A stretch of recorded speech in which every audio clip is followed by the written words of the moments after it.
What's up? Welcome back to another episode of Grind My Gears. I am Ashton Amdari, and I will be your host of this episode. Before we get started, I'd like to say a shout out to all the sponsors of the show. Oh, silence? That's because there is no sponsor. So if you do want to sponsor us, freaking get a hold of me and give me some money. I'm just playing. Also, I want to, before we get going, I want to let you guys know if you want to get your Nobody Cares Work Harder gear, it's at www.ashtonamdarimma.com.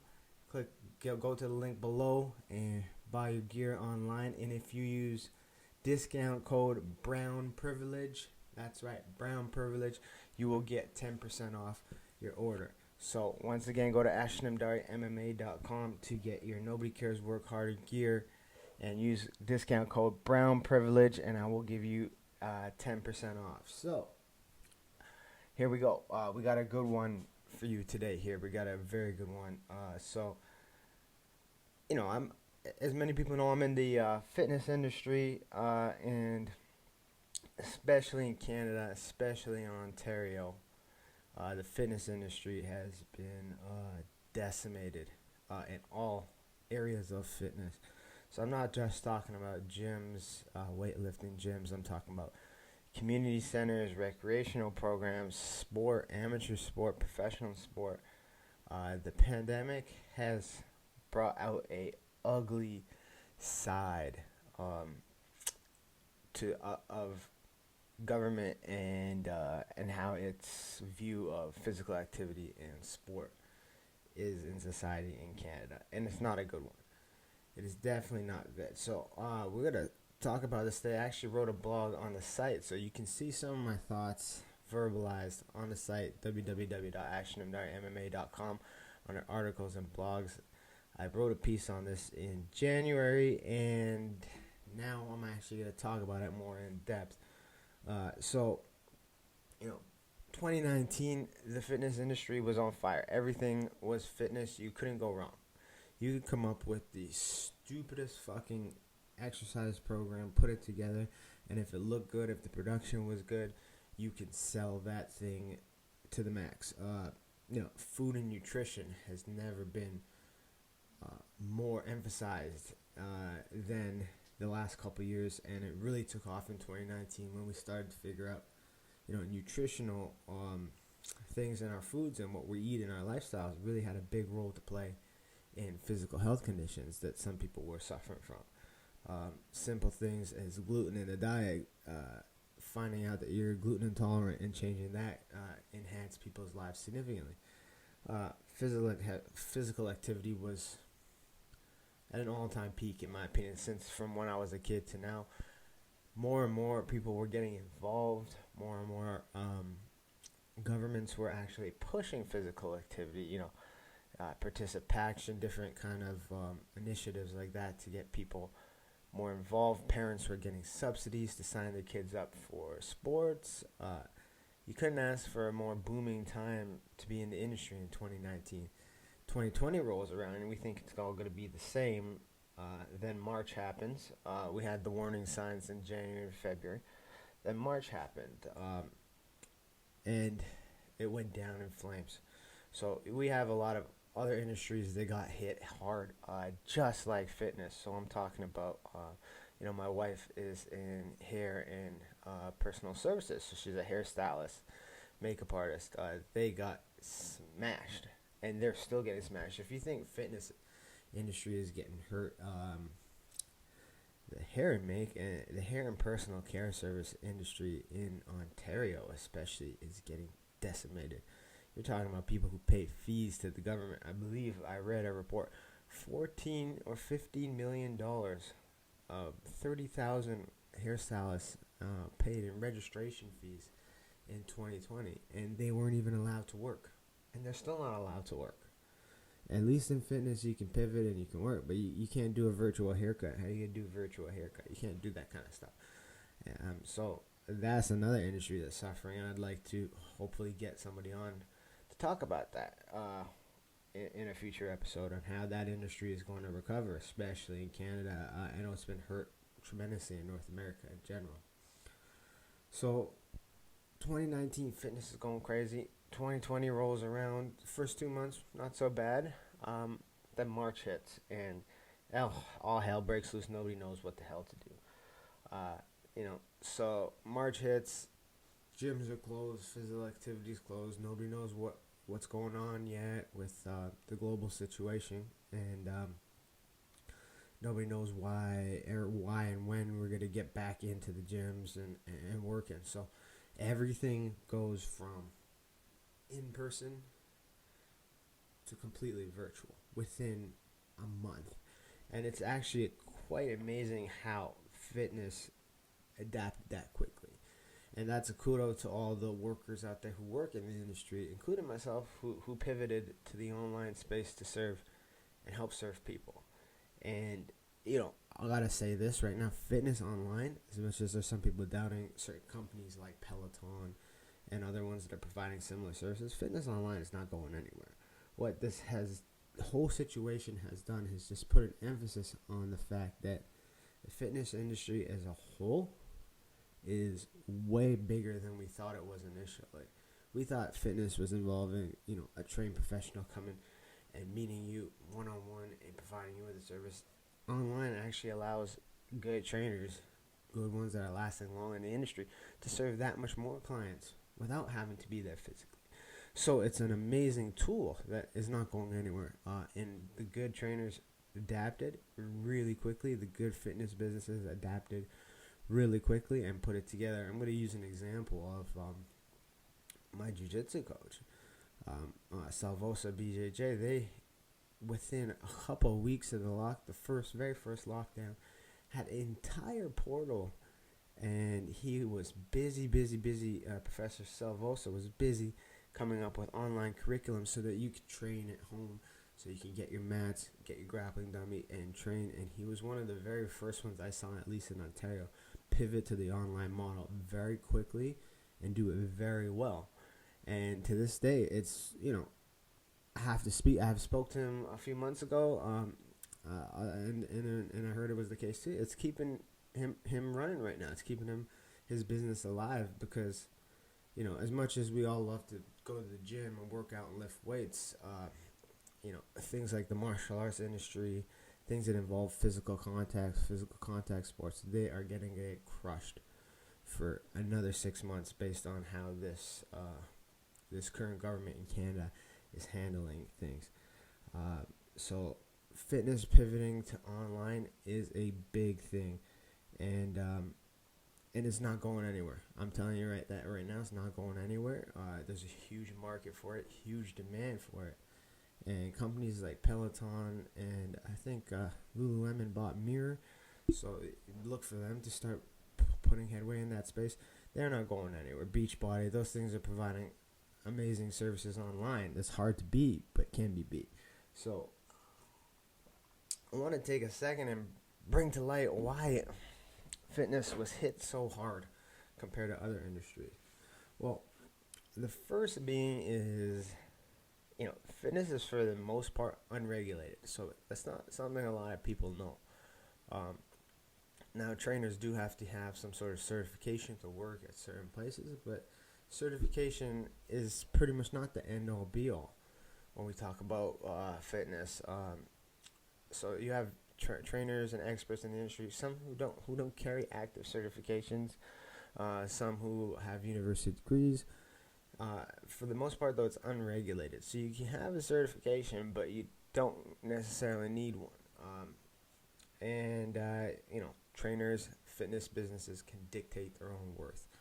So the industry standard, as long as I've been in it, I haven't even looked it up with the industry standard for wages, because when I got into the industry, and why most people get into this kind of industry, is because you can kind of dictate your own worth, like you can do in any business, but you can dictate what hour of your time is worth right off the bat.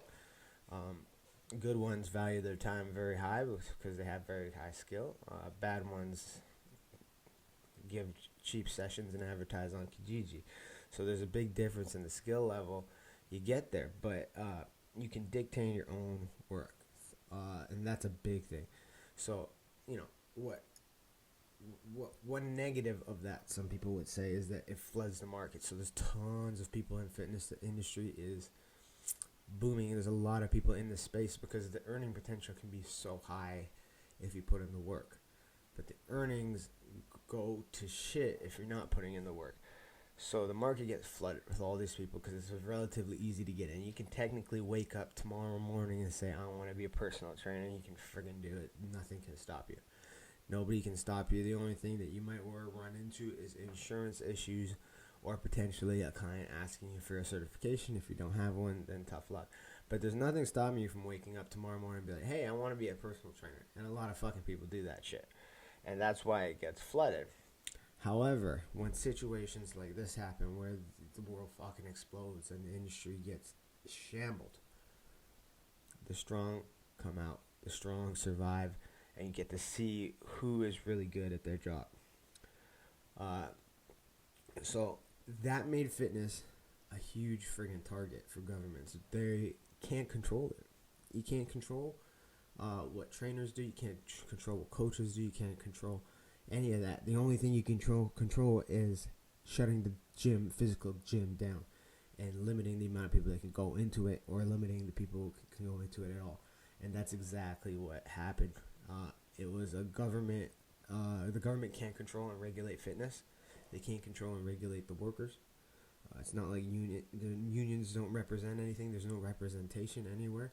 So blanket restriction was the only solution for a government, because they can't control it. They can't mandate certain things. They can tell gyms they can do, safety, the same safety precautions that Ontario lays out. Put the stickers on the floor and give Doug Ford some more fucking money. What a piece of shit that guy is. Put the arrows on the floor and do one-way traffic. You can do all that, but you can't tell people how to run an MMA class. You can't tell people how to run a Muay Thai or a personal training session. You can just emphasize the social distancing rules and all that stuff. And that's it. That's all you can regulate as a government. So the only solution when you have a global situation like this is to close the thing down. And that's what they did. And unjustifiably, because the number of COVID cases in gyms is relatively low. There's been a few outbreaks. In Ontario especially, there's probably a spin studio in Hamilton. And from what I've heard, I'm not going to call out and say that the owner or the franchise, because I'm not like that. But from what I've heard before that, the studios were filthy anyway. So it was a ticking time bomb that kind of stuff was happening.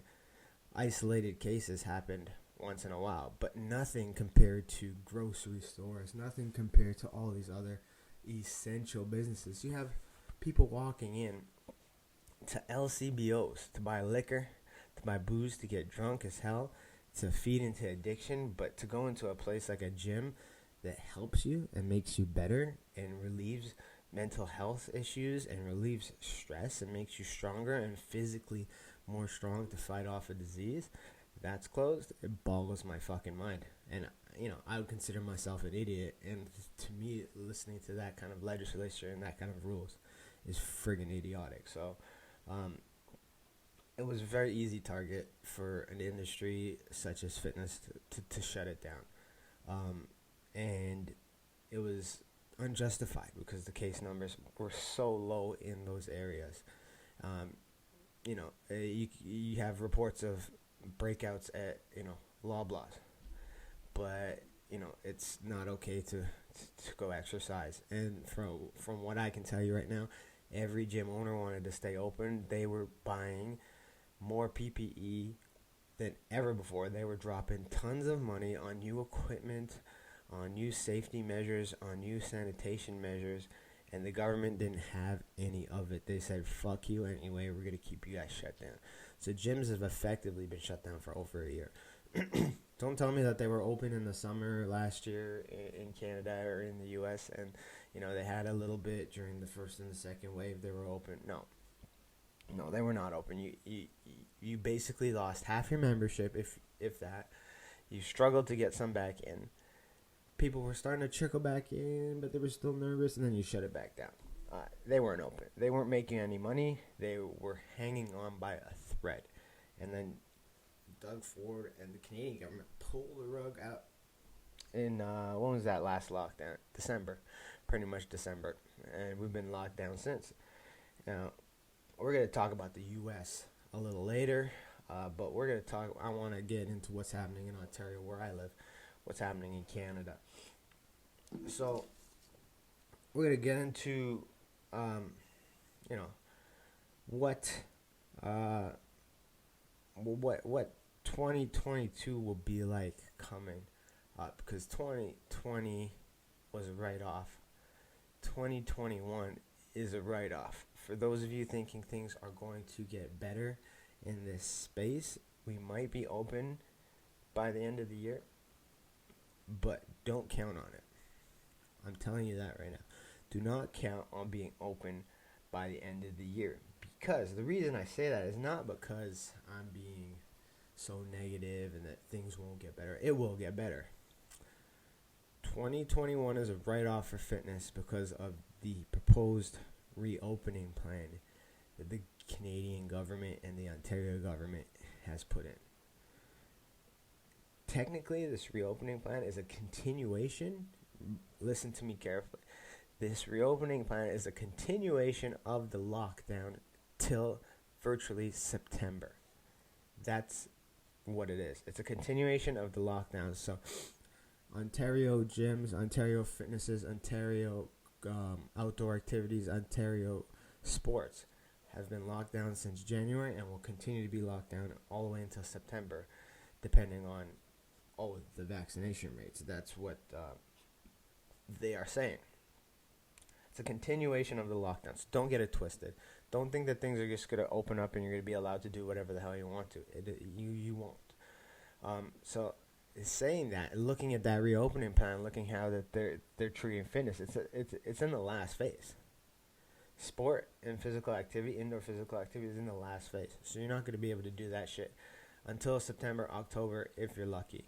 And by then, who knows, we might manufacture a fourth wave of this shit and be back into lockdown, which is, if history repeats itself, what will happen.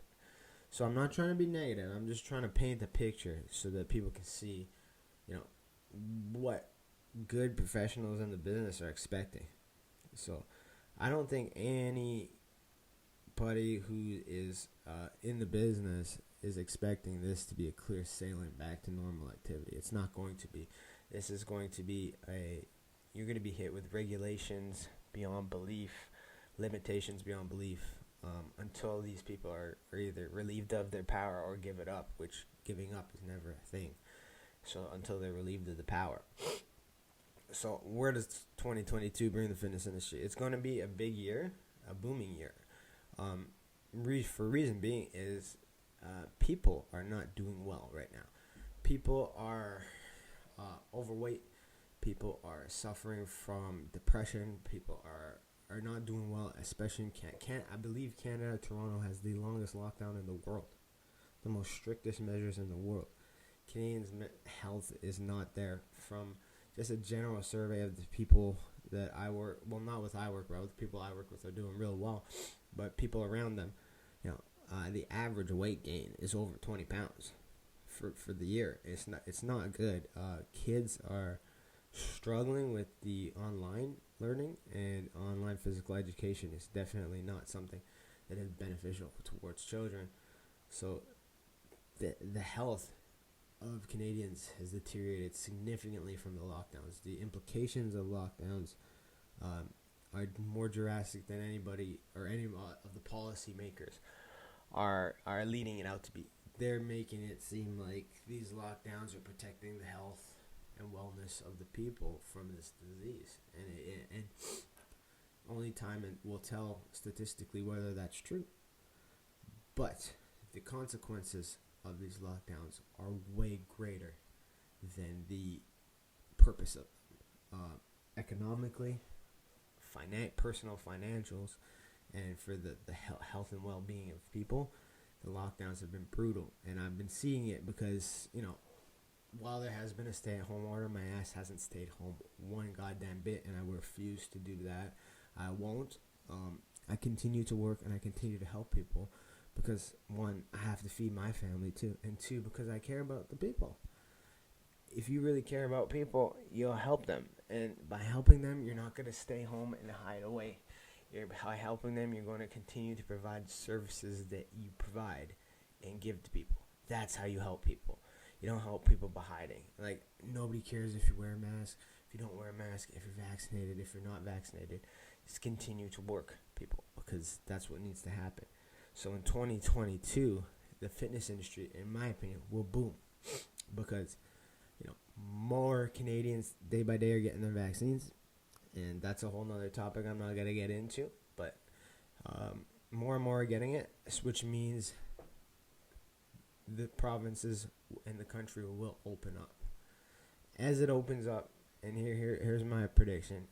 Over time, what have we seen with this situation is, at first nobody knew what was going on, so everyone was kind of scared of it, nervous of it, precautious, myself included. I was precautious. I didn't know. As time went on, we figured out what this was, and it wasn't what we thought it was. It wasn't, the apocalyptic zombie thing. This was just a gigantic, I wouldn't say overreaction, but it was a gigantic reaction to this situation, and we finally got a hold on it and understand what it is now. It's not going to be something that changes the course of fitness for a long term, but next year, I'm telling you right now, people are getting over it. They're getting over the fears. They're getting over their hesitancy. And they just want to get back to shit. They want to play basketball with their buddies. They want to go to the rec center. They want to do that stuff. Fitness will boom. Mark my words right now. Fitness, exercise, and that whole industry will boom in 2022 for another 5 years because of the added dimensions to it, the online virtual training, the apps that have come out, the products that have come out online. Physical in-person classes will come back.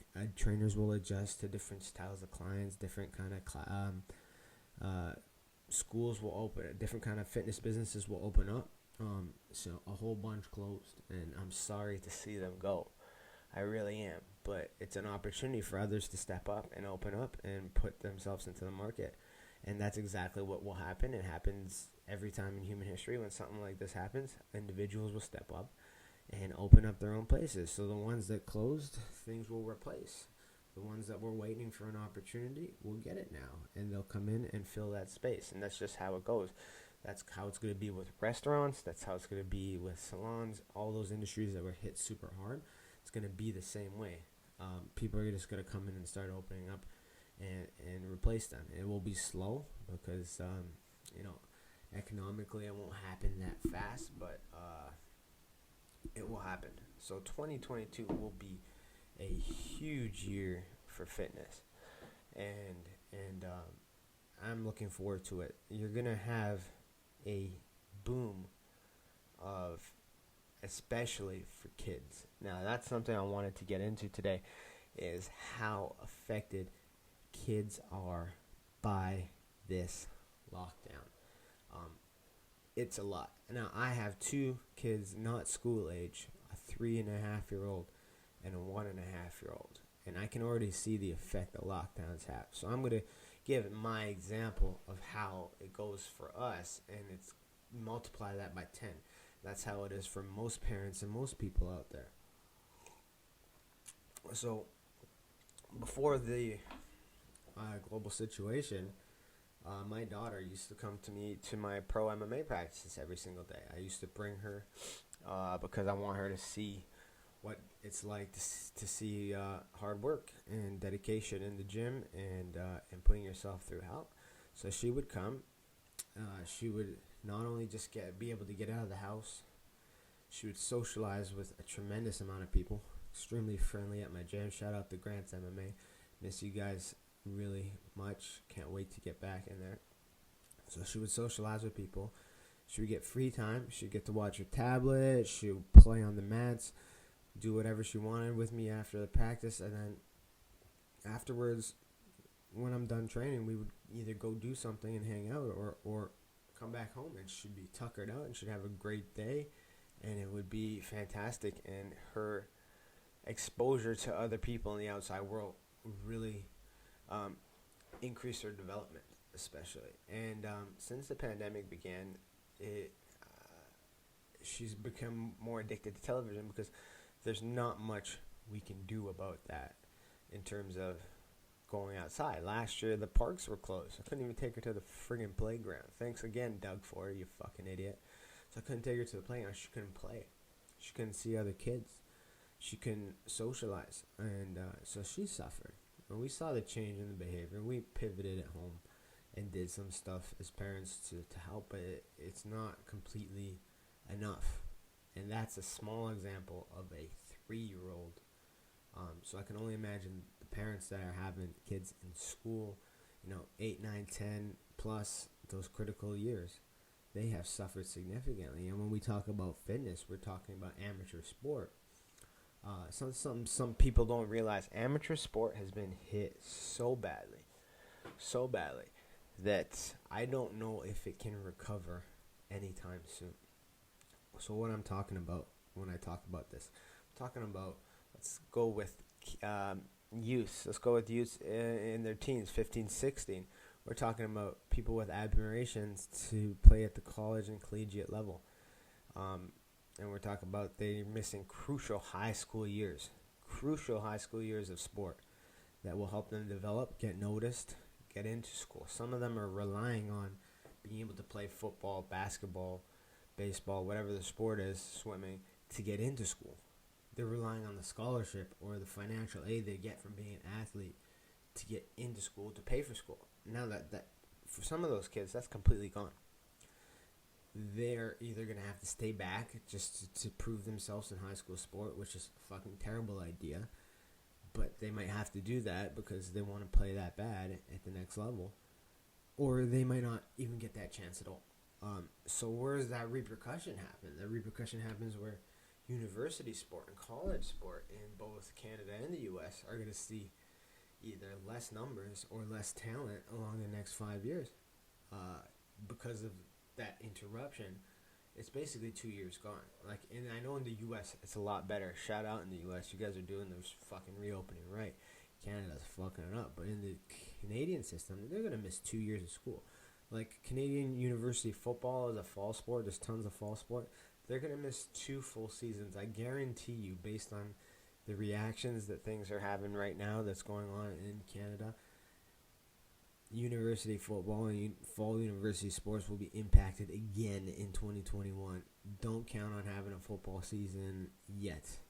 I'm hopeful, but yeah, if the CFL does not go, Canadian university sport will not go. And the CFL's not getting any support from the government. The government gave them a big old middle finger and said, fuck you guys, you're not playing shit. Even outdoor with no fans, you're not playing shit. They won't even give them financial aid. So that's fucked up. So, college students will lose, or university students will lose 2 full seasons. So I'm anticipating high school students will lose just as much seasons as that. That repercussion in their health and well-being is huge. Some of these kids were relying on that. I'm telling you, relying on being able to play the sport that they love to the next level, and it might smush that dream forever. Losing 2 full seasons at that age. 1, from an injury, maybe. 2, devastating. Take it from an athlete as well here. Having gone through 2 surgeries in a row myself and having to take a year, 2 years off. A year is bad. 2 years fucks you over. It will fuck you over, and it will kill you. And that's what it's doing to students right now, and that's what it's doing to kids. Some of their, if you're lucky and your kid is in the 10, 11, 12, they'll be okay. They can still develop and get to that level. But if your kid is, in grade 10 and 11, or 11 or 12, it's not a fun time for them right now, thinking about their future, especially athletically. And to talk about amateur sport, we'll talk about the Olympics coming up. These athletes had no sport. They already get 0 sport. Olympic athletes in Canada get almost no sport. It's a fucking joke. We like to pretend that we help them out by selling gloves and shit at the bay and giving them hats and scarves and no. These fucking athletes need facilities. They need money. They need to be able to train full time, knowing that their bills are taken care of. Canada does to the athletes. That does not happen. Maybe a very few of them who are lucky enough to get sponsorship deals, but most of them are struggling like hell. And I know that because when I was in school, I used to be around a few of the guys that were Olympians, decathletes, and long distance runners. Because at my school, they were a very big track program, and they're barely living off of that money. Barely. So I can only imagine how even worse it became during the pandemic. And now we're expecting to send a team out there to do well. Are you kidding me? I'm surprised we do even remotely well in the first place with the amount of funding that Canada gives to their fucking athletes. So the Olympics is even going to be worse. I think you're going to see a tremendous decline in the level of our amateur athletes competing in the Olympics in the next little bit. And I'm not saying that as a negative. I'm saying that as a fact that, we don't support them before, and we didn't support them during. I guarantee you they're going to be the last ones to receive support after. And they're the ones that need the support the most, because sport brings people together. So, that's what I wanted to say about the kids and youth program. It's in very grave danger. So we need to, if we were going to fix anything in the industry when things reopen, it has to be that. It has to be getting amateur sport back to where kids can compete safely, no matter what the sport, if it's contact sport or not, safely indoors and outdoors. There are ways, but they're not even entertaining it. They're just, there's no reason why Ontario Soccer League can't be operational this summer. No reason. If you give me a reason why, you're kicking around a ball, you're playing the game of soccer, it's fucking safe already. There's no reason why kids couldn't be playing soccer this summer. There's tons of outdoor sports kids could be doing safely this summer. Youth can be doing safely this summer, and there's no fucking reason, no absolute reason why, I'm going to use soccer as a big example, why soccer leagues cannot be competing right now. Get your head out of your ass, government. That's fucking bullshit. So we're going to come back to this reopening plan. So I'm not going to go into the depths of the reopening plan and whatever, but long story short, is a continuation of the lockdown for indoor sports. Like, you could probably do some outdoor stuff legally, outdoor classes over the summer, over the opening, but when you break it down to nitty gritty, say you run a Muay Thai gym, you can't have people in the gym right now. You can't, and based on the plan, you're not going to be able to get people in the gym until August, September. It's based on vaccine numbers. I want you guys to think about that. I understand how important that is for some people and how important it is for reopening and to getting people back safely. But to base reopening on that number is insane. It's insane. It's ridiculous, and it shows the lack of critical thinking that the policymakers are having right now on the impact that those kind of things have on certain industries. It should be based on whether or not it's safe or not, which it is safe. It is safe to reopen gyms. It is safe to reopen fitness. It is safe almost everywhere else in the world. We are doing better. Our numbers in terms of injecting people are better than a lot of these places that are opening. And they are wide opening holding events. Guys, they're opening holding events. And we are stuck in this vicious cycle. So, the reopening plan does not solve anything. And one of the bones I'm going to pick today is Good Life Fitness. Now, I used to work in a company that was owned by them, so I'm very familiar with how they run their business. And I want to take a second, and I'm going to bring this out because, last year, Good Life was very fucking vocal. They were, during the first and the second lockdowns, they were very vocal. They were on the news saying, we have our system, we can open up, we can safely get people in and out of the gym with appointments and blah, yada, yada, yada. We can do it. So you would expect, as the largest gym chain in Canada, they would speak up. They would want to get back to work. They would want to get back to business. Now, late last year, I don't remember the exact day, but I'm pretty sure it was in September, October, around then. Um, the Good Life took the Leaf loan. So it's LEEF. For those of you who want to look it up, it's a Canadian corporation loan that they have given out, and not many companies have taken it. From what I looked and from what I've seen, I think it was 5 or 6 companies have taken it. Airlines, I think one industrial company, and lo and behold, Good Life. So the reason I'm bringing up this program is not because I give a shit about the program. It's because I want people to see what the program entails, and that will show you why the behavior of Good Life as a chain, as the largest fitness chain in Canada, has changed over the last few months. So the Leaf loan gave them, I think, $315 million of borrowing. So they got a whole lot of money at a fucking high interest rate. I think it's like 8% and 5% on top of that every fucking year. So Good Life took that loan knowing they were in a shitload of trouble. Shitload. They were getting hit hard. You don't take that kind of money at that kind of interest and be okay with it. You shit's hitting the fan for them.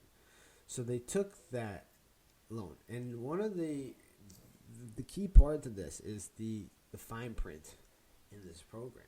So now they can't get, like, I don't think they're not a publicly traded company, but they have a restriction on dividends, capital distributions, share purchases, and executive compensation. So I know the people inside of that, the executives, they're high on themselves. So they like to give themselves some fucking money. So now they can't even give themselves their own fucking money, which is a huge red flag. When you're willing to stop giving yourself a raise because you needed a loan from the government, it's a huge red flag. So the other part, and this is the important part is that part of the restrictions of the Leaf loan is that the government gets to appoint somebody into the board. They reserve the right to appoint an individual in the Canadian government to the board of Good Life. So that means for all these companies that have taken this loan, the airlines and Good Life, the government could take somebody and plop them right onto the board. And what does that mean? Well, this means exactly what has happened. So Good Life has shut the fuck up. If you go on their social media, you'll see people complaining about how they've not spoken up for the industry, how they've not done anything for their members in terms of getting fitness back. They were so vocal last year, and now they're quiet as hell. Well, you want to know why they're quiet as hell? It's because the government took a guy, plopped it in that space, and said, shut the fuck up, Good Life. If you say anything about our lockdowns or our restrictions, we will fuck you up. We will change more people on the boards. We'll do whatever we need to do to make you pay for any of those comments. And that's why those guys have been silent as shit. They haven't said anything. And you would expect, after years and years and years of people supporting them, going to their gyms, going to their facilities, they have a fitness certification company, doing those events, giving them their hard-earned money. You'd expect after years and years and years, when something like this happens, they would at least stand up for the consumer and try to get shit done and get back in. Instead, they took the loan. They took the money. They took the $300 million that they needed, and they shut the hell up. And they're just sitting there waiting. Oh, whenever they decide to let us back in, we're going to go. No, you guys are pieces of shit, and I'm calling you out, and I'm putting you on notice.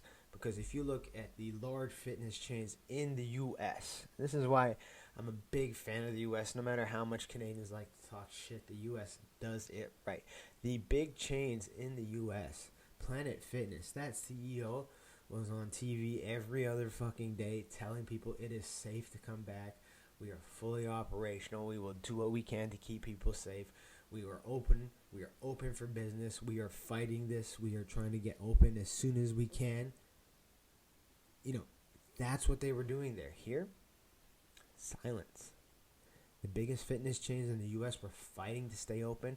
The biggest fitness chains in Canada are silent and begging to stay closed. Because you want to know what? They took money from the fucking big man and he said, shut up. That is exactly what's happening. And shame on you, Good Life, for being a traitor to the consumers who have literally made you into the largest fitness chain in Canada. Shame on you. So before we finish up on today's podcast, I want to address just briefly, we summarize everything that's going on because we did, we're still in lockdown. Fitness is still in shambles. This year is pretty much a write-off for a lot of people, but the future looks bright in terms of return to play and return to the demand is there. It's just right now there's certain things that are in the way for people to make that money and to grow. So fitness will come back. I'm not worried about that. But what we need to really focus on is the kids and the youth. Amateur sport is going to be needing a huge injection of talent, a huge injection of parental, getting the kids into these sports once this stuff is over, and getting them back to play. And even if that, getting them extra help to get back into shape, to get back into that competitive mode. So that's a key thing that we have to worry about. We have to also look at large corporate gyms like Good Life, and really reconsider our commitment to them, because paying a gym like that a regular membership fee, I'm not sure what it is, but I'm gonna guess it's along the lines of between $80 to $100.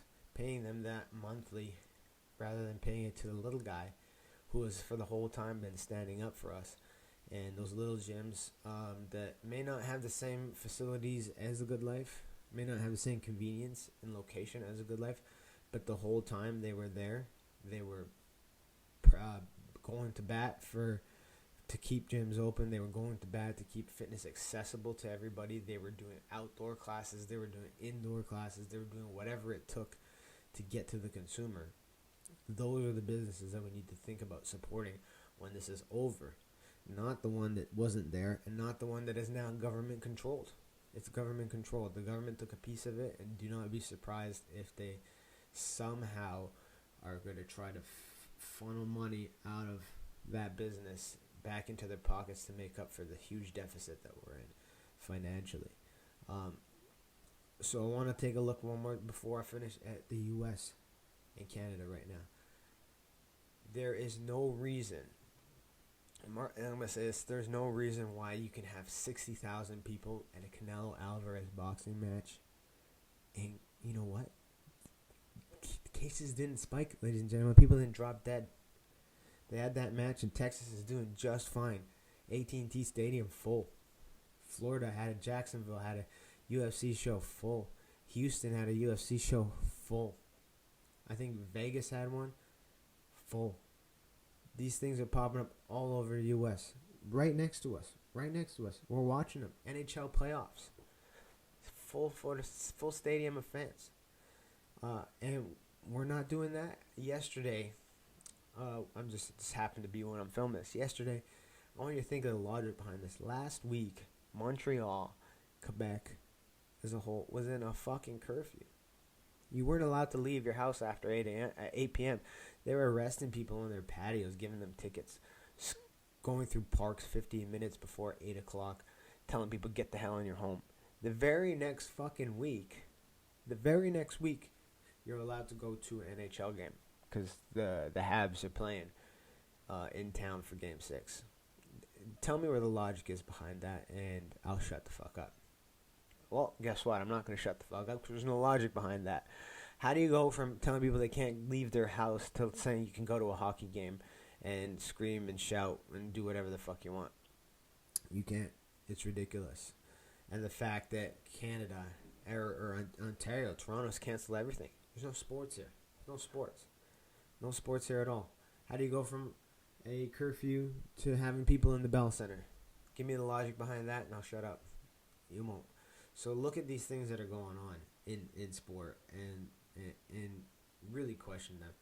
And I really hope the students out there, the ones we talked about who are losing 2 years, I know that they've done it in California. Students have sued Governor Gavin Newsom for not letting them play. I hope they do that here too.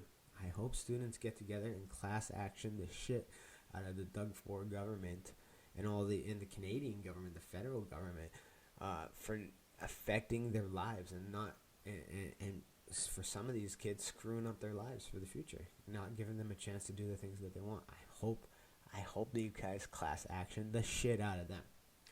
Anyway, that's it for me today. Thank you for watching. I'm Ashton Amdari. Visit www.ashtonamdarimma.com for all your clothing needs. Check out the article and blog. I wrote about this same very topic in the article and blog section. Thank you for watching, and we have some cool stuff coming up, some guests coming up. Have a great day. Peace out.